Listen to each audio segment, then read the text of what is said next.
you've had moments of genius, in the course of 30 years. Mm-hmm. I would think. Yeah. And where you've just been, frankly, you went home and you said, man, I'm not even sure where that came from, but I was on tonight, and that really felt good. I feel good about what I did.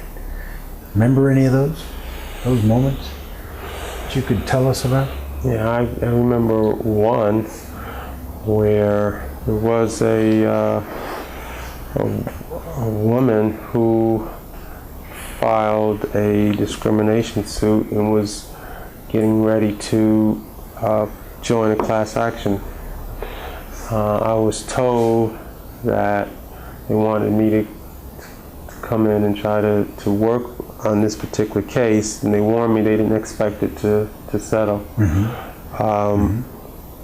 So I got in there, was talking with her. I want to stop you. I'm just curious about something. I can't help it. So they tell you they don't think it's going to settle.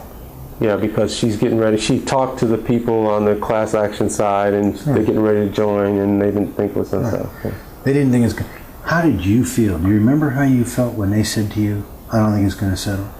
That made me say, okay, let's see. I think I'm gonna. Okay. All right. Okay. What that does to me is that juices me up. All right. Good.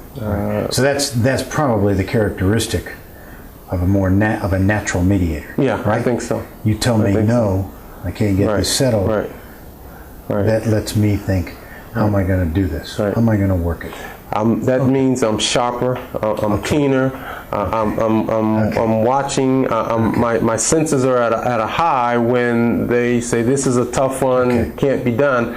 Then I've got to raise my game. It's like playing ball. You got to raise your game to the level of the stakes that it is, and so you kind of you ratchet yourself up, and you're ready for what's going on. All right.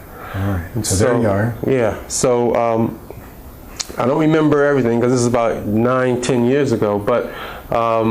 This woman had a case where she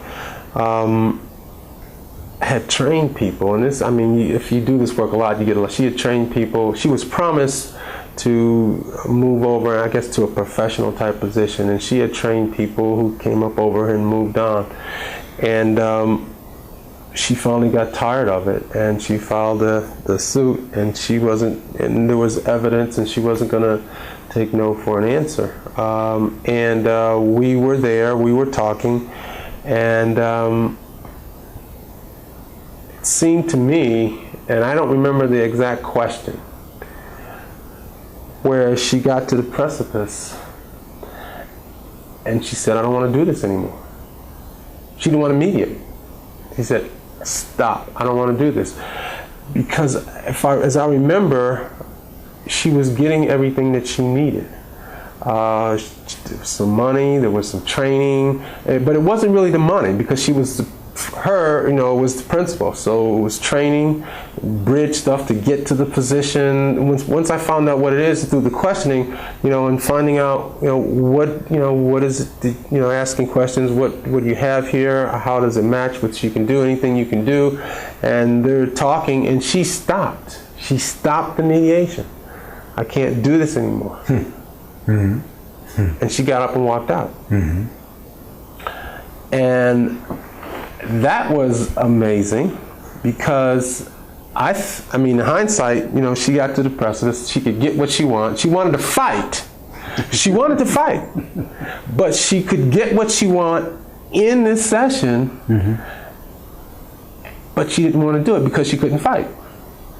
So we stopped the mediation, and I said, you can always come back.